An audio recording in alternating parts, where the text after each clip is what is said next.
Welcome to episode 146 of the No More Wasted Days podcast. I'm your host, Sara, and today I'm going to be talking all about setting big goals in sobriety and why learning to set goals is actually so important in sobriety. We're going to talk all about moving from the shift of surviving our first alcohol-free days to creating a life where we feel like we're thriving. And we're going to talk about how alcohol helps us rebuild our confidence, gives us purpose, and even a sense of joy in our new alcohol-free life.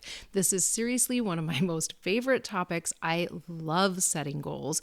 I was a goal setter when I was a drinker, but I didn't always hit those goals. And when I quit drinking, I started hitting the big goals. I started making it happen. So I'm so excited to teach you to do exactly the same thing.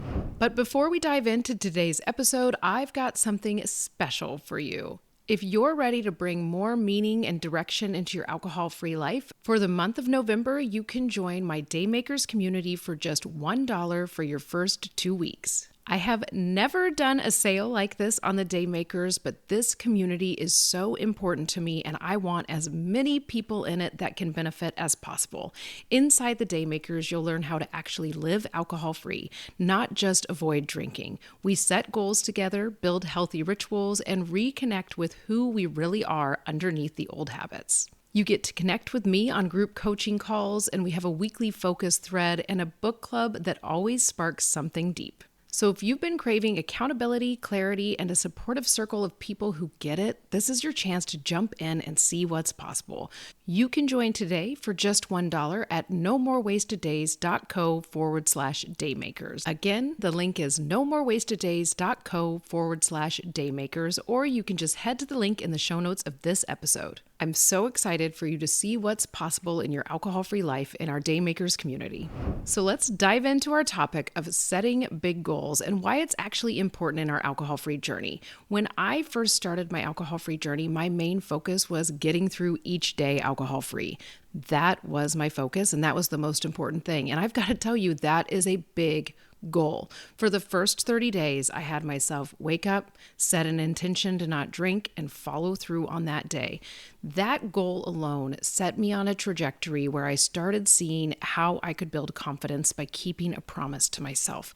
Every single day I showed up, I kept that promise to myself, and my confidence in myself grew, because before I had been making promises to myself as a drinker and saying things like, I'm not going to drink until Friday, and breaking those promises, or telling myself things like, I'm only going to have 3 glasses of wine tonight on Saturday night. I'm not going to go too crazy. But I never kept that promise. I was always going overboard on my drinking, and it was just making me start to dislike myself. I couldn't see it at the time that this was actually happening. I couldn't make that connection that I was making these promises all the time and breaking them, and it was just making me not trust myself, but that's exactly what was happening.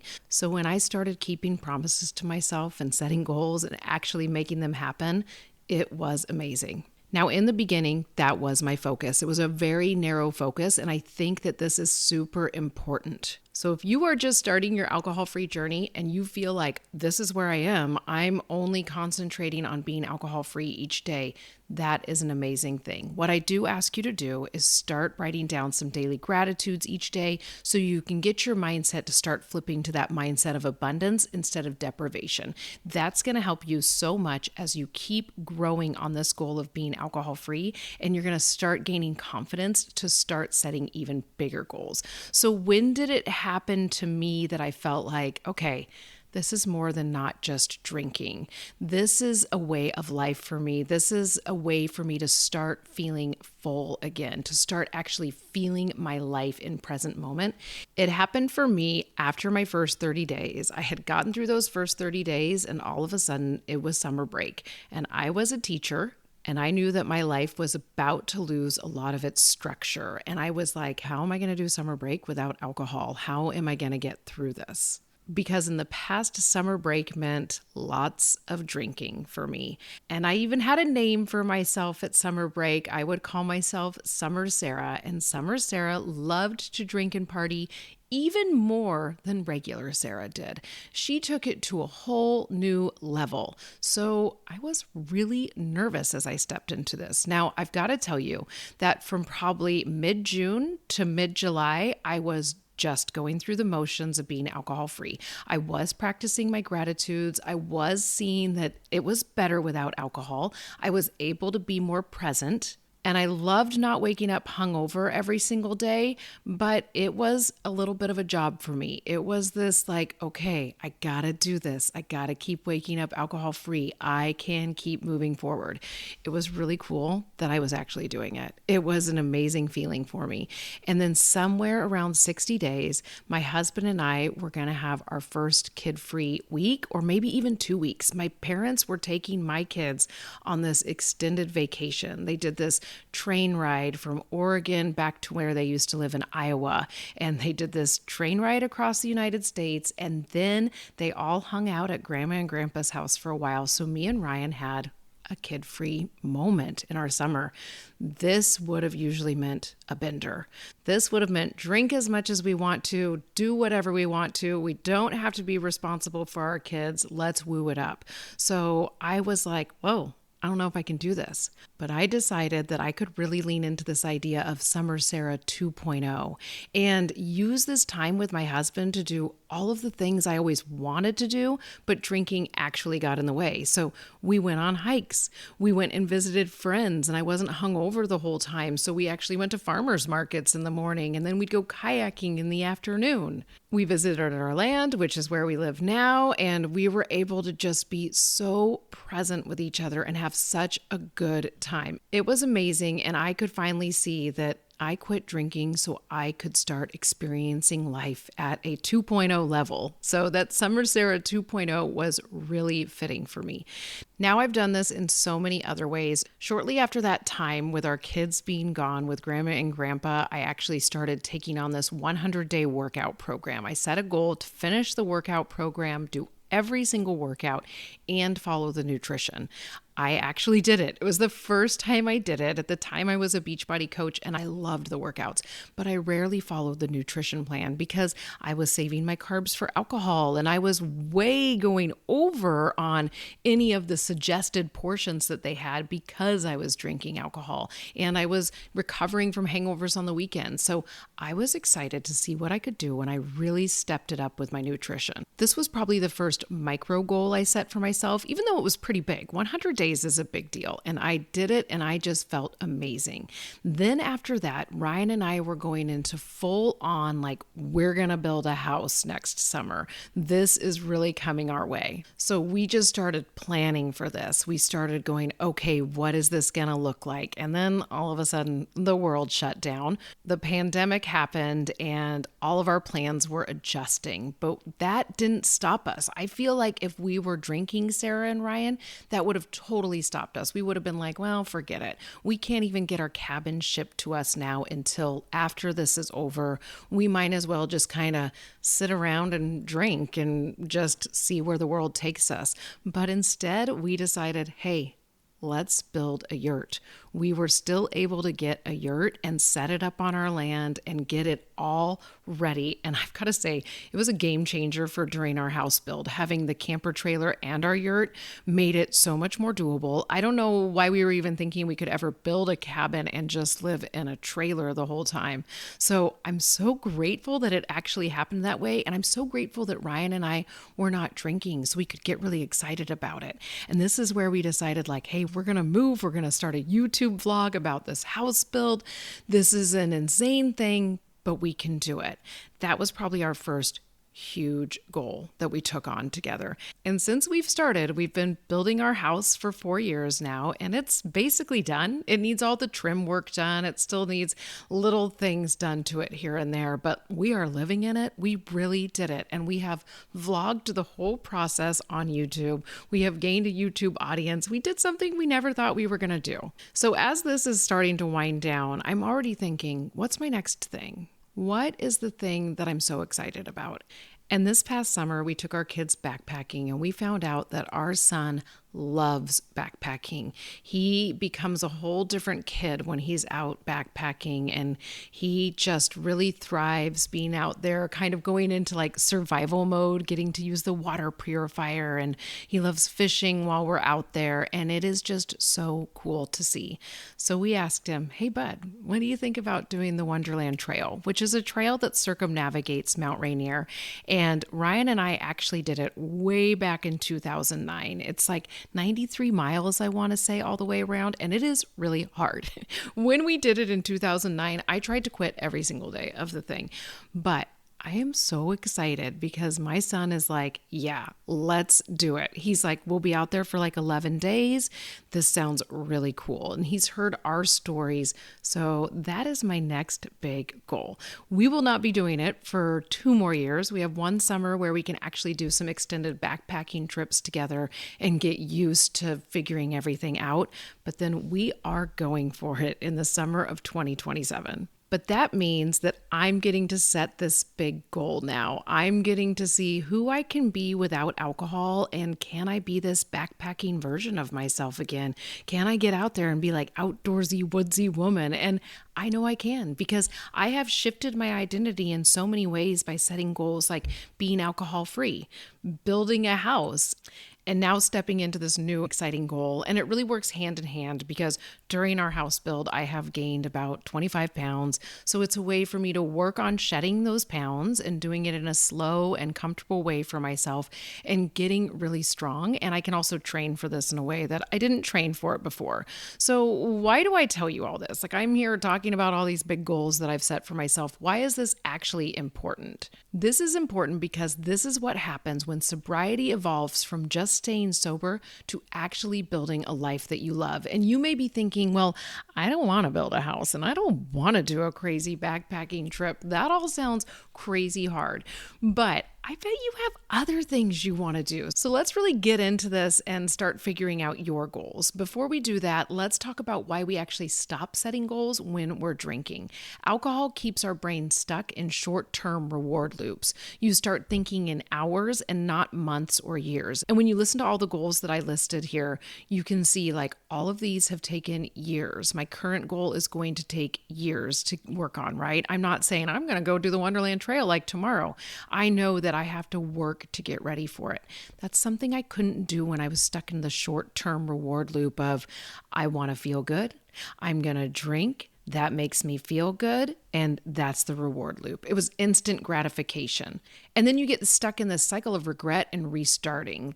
I'll do better tomorrow, because all of a sudden you're hungover the next day and you're thinking, oh man, I was going to do this thing to start working on this project that I have or this goal that I have. And you're like, I'll do better tomorrow. But then this starts to chip away at your self-trust, like I talked about at the beginning of the episode. And then eventually we stop setting goals because it's painful to keep breaking promises to ourselves. You start being like, you know what? I'm not going to do anything. It's a big enough goal to just survive my adult life. I remember feeling like that. It's a big enough deal for me to go to work every single day. That's my goal. That's my hobby. Going to work, raising my kids. And this actually happens because alcohol hijacks dopamine. This is the neurotransmitter responsible for motivation and the goal pursuit. When you drink, your brain gets the reward without the effort. So your drive to earn satisfaction naturally weakens. You want it fast. You want it now, and you know how to get it. You get it through alcohol. And then we might feel bad because we're looking at our life going, all it is work and kids, and there's nothing exciting. And when I was a kid, I thought my adult life was going to be this big, exciting thing where I could do whatever I wanted to. I remember that when I was a kid. I wanted to do whatever I wanted to. I didn't want to have to listen to my parents anymore. But then suddenly I was having to do what society told me to do because it was just so hard to get through my adult life. So I was feeling a lot of pain or uncomfortable emotions because of this. And then I would drink because alcohol numbed that. But alcohol doesn't only numb the pain, it starts to numb your passion. It flattens your sense of possibility. I remember thinking, why would I quit drinking? Because then I'd lose all my fun, because it was my only way to have fun. It was my only way to feel exciting. And it really is because it was flattening all my other senses. It was just making me feel kind of like this is all there is to life. And maybe you used to dream really big. You would dream about traveling. I have so many day makers that in their alcohol-free life have started traveling to national parks or even to different countries or to go see different music festivals. Or maybe you used to dream big about fitness. Maybe you have a goal to run a marathon one day or to do a backpacking trip that's really big. Or maybe you have a super creative goal. You want to write a book, or you've always secretly dreamed of writing a set of 12 songs and recording them, even if it just is in your own little home studio, right? There are so many possibilities of what we could do. But when we get stuck in the drinking cycle, we just start aiming to do it like next week. We'll go, you know what? I'll work on that next week. I'll start that next Monday. This week, I'm going to get control of my drinking, but next week, I'll start working on those big things. Now, I said at the top of the episode that if you are in early sobriety, the one goal is don't drink. That's where I want you to be. Remember, I didn't really start seeing past that until like 30 days. And even then it was just kind of like, okay, I'm starting to see past this, but I'm not going to do too much about it. But then somewhere between that 60 to 75 days is when I was like, I'm going to make this shift. So in those first 30, 60, or even 100 days, because everybody is different, simplicity is your friend. Your brain and your nervous system are recalibrating. For me, doing my daily affirmations, like saying, I do not drink, or writing down my daily gratitudes, was my anchor. It's how I built the trust that gave my brain a clear direction in those first days. And that was really all I did beyond not drinking. Now, obviously, I was doing my job, working my business, and being a mom. So there were other layers, right? But my biggest goal at the time was to stay alcohol free, and I supported it with those affirmations and gratitudes. This was helping me rebuild a new identity as a non-drinker. So it is okay if you feel like this goal is small. I want you to know, though, that this goal of not drinking is not small. It's actually foundational, and it's the most important piece. So when I say, oh, it's kind of a small goal, it really isn't. It's a huge goal. It's what's going to make everything else possible. So don't feel like you need a rush. Wait until you're feeling comfortable on your alcohol-free journey. The single goal of staying alcohol-free lays the groundwork for everything else. So when you're ready to make the shift from surviving to thriving, you're gonna start feeling that fog start to lift. All of a sudden, your energy is returning. Your sleep is improving and it's becoming steady. And then your mind starts to ask, what now? This is often when your brain can go, you know what, you're doing great. You've been alcohol-free for a while, so why don't you just go back to drinking?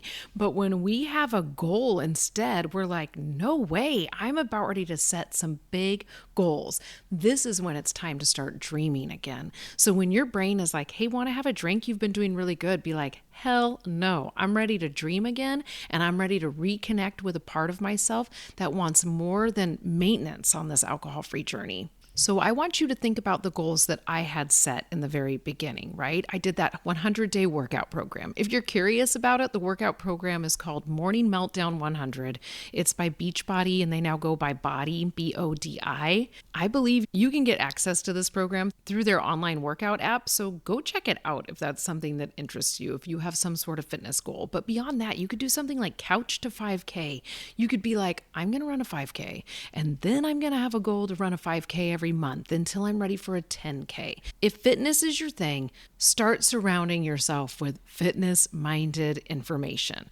Go make your algorithm all about that on Instagram. Maybe it's a creative goal, like our goal to build a yurt and develop our land and build a house. I gotta tell you, that goal felt bigger than I could ever imagine. And now we're finishing a space in an outbuilding for my husband and talking about building me what's going to be called Mom's Studio in the summertime. So it's like this big thing has now become this way of life for us. And it's really creative. It's really fun. It's been a cool way to bring some joy into building this land the way we want to. And then when you even look at something like the Wonderland Trail, this is becoming a symbol of long-term vision for myself and being the lady who's going to be in her upper 40s and can still go backpacking. I wanted that for myself when I was in my 20s and 30s backpacking. I was like, I hope I'm the lady that's always on the trail. So doing this is being like, I'm going to be that lady. So goals give your sober journey a direction. They turn not drinking into actively creating your next chapter.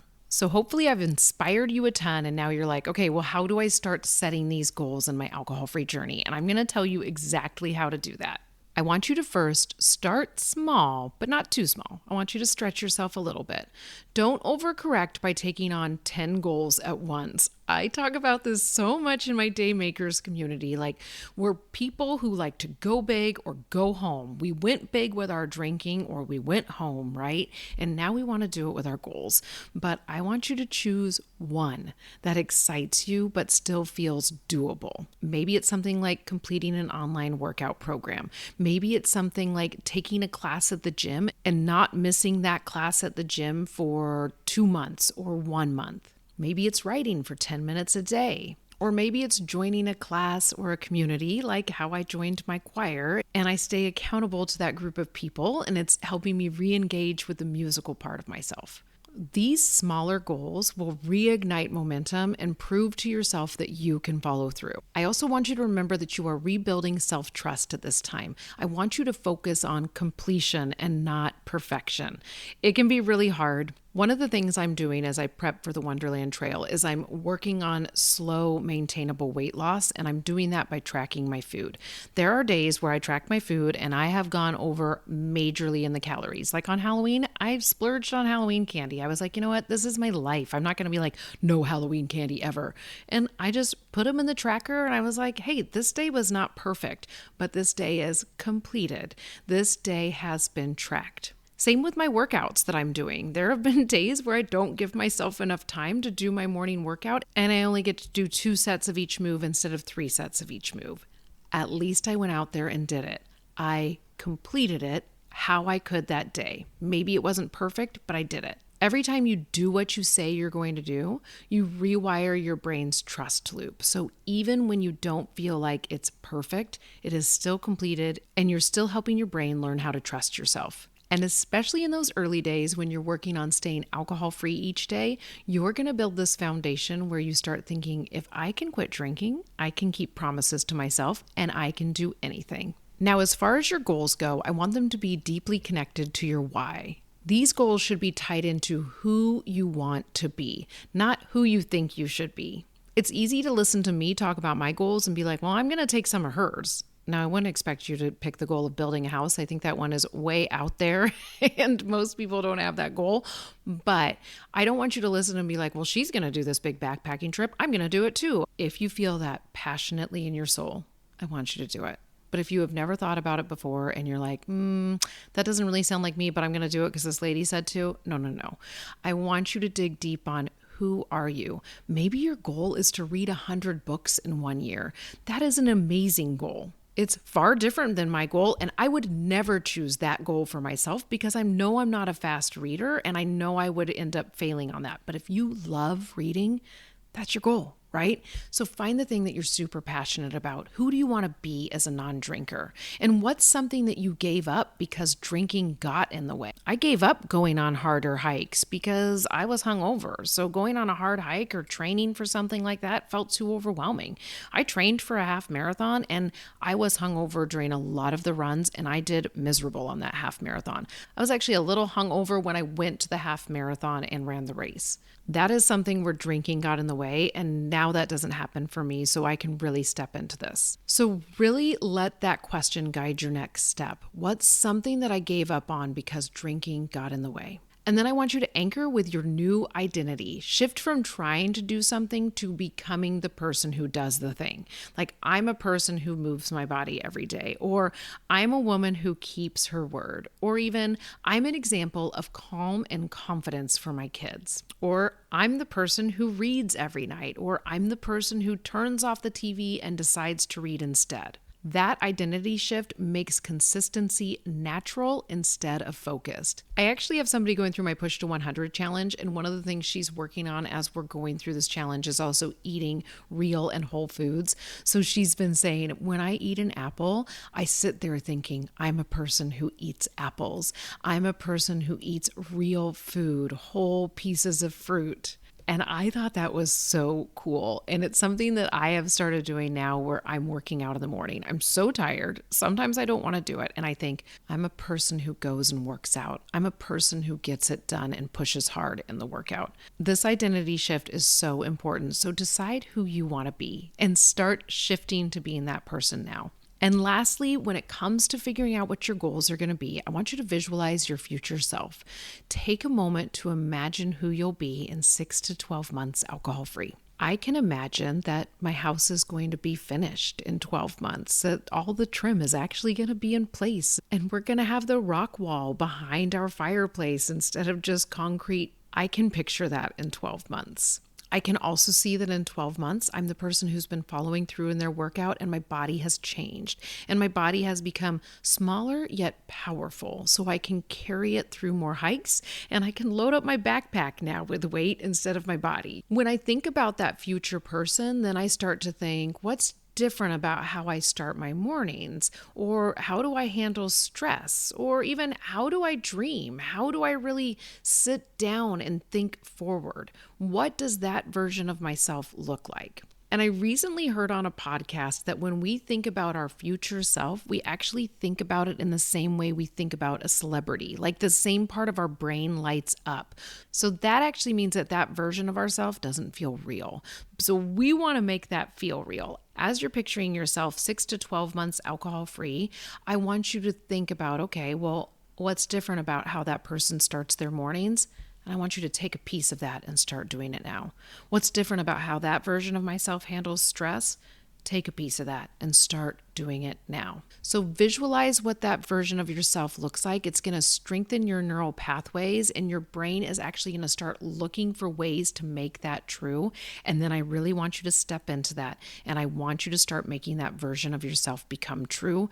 That version of yourself that can hit these big goals that you have set for yourself. Now, there's some common traps that can happen when we're setting these goals, and I want you to avoid them. So first, we got to get rid of the going all or nothing again. You do not have to be perfect to grow, and progress matters more than streaks. I'm a person who really gets stuck on streaks. We know this about me. I love tracking a streak. Sometimes it really works for me, sometimes it does not. But I've got to say that I had to work for quite a while to get to where working out consistently in the morning was happening again for me. It took me starting and stopping a lot and not being hard on myself. It took me going, okay, I'm going to work out 2 times this week. That's all I'm shooting for.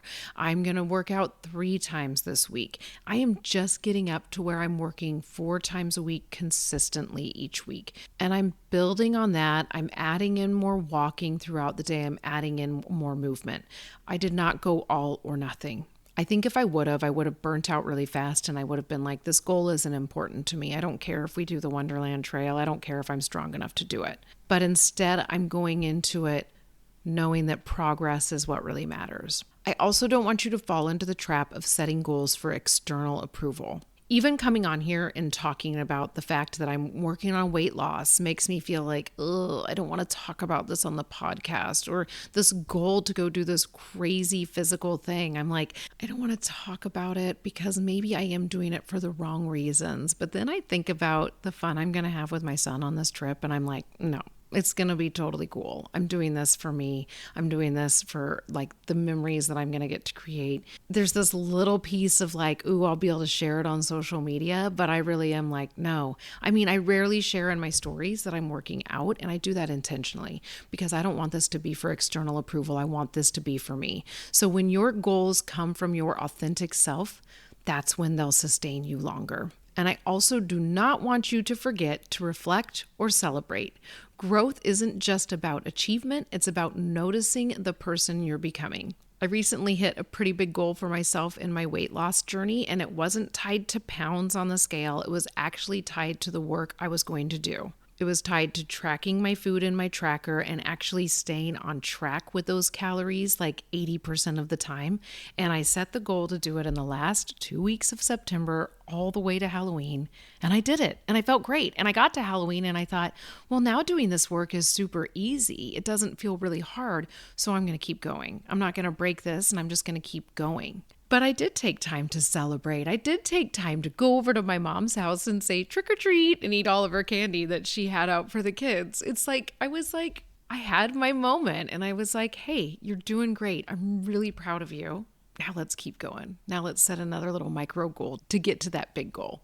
So as you're setting your goals, I want you to reflect on where you can celebrate. Where can you have fun with this, especially when it comes to being alcohol free? Do you have people you can tell? Do you have people that will cheer you on? Do you have something you can go buy yourself for fun with the money you're saving because you're not drinking? Really do these things and take that time to celebrate so you don't fall into the trap of never celebrating those wins. I hope that you have found this really inspiring. And one thing I want you to know is I never quit drinking so my life could get smaller. I never did it so I could just sit alone and go, oh, I don't drink. That's what I do. I actually quit it so I could get bigger, so my life could take up more space and feel more exciting. And that's exactly what has happened. So now I want to encourage you to do the same thing. I want you to choose one goal this week that helps you grow into the next version of yourself, the one who no longer is just surviving sobriety, but is thriving in it. If this episode lit a spark in you, and if you're ready to move beyond just not drinking and start actually designing your alcohol-free life, come join me in the Daymakers. For November only, you can get your first 2 weeks for just $1. This is going to give you enough time to be in the community and connect with people who are doing the same work.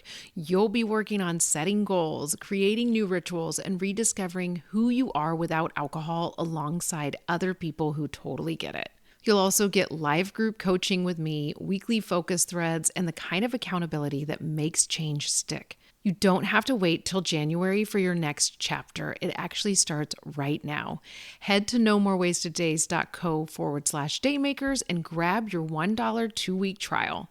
Let's start building the life that gets bigger, brighter, and so much more you. I hope to see you in the Daymakers community soon, and I really hope that this episode resonated with you. If it did, be sure to rate and review, and if you're not already, be sure to subscribe to this podcast so you're notified when new episodes drop each Tuesday. Thank you so much for listening, and I'll be in your ear in the next episode.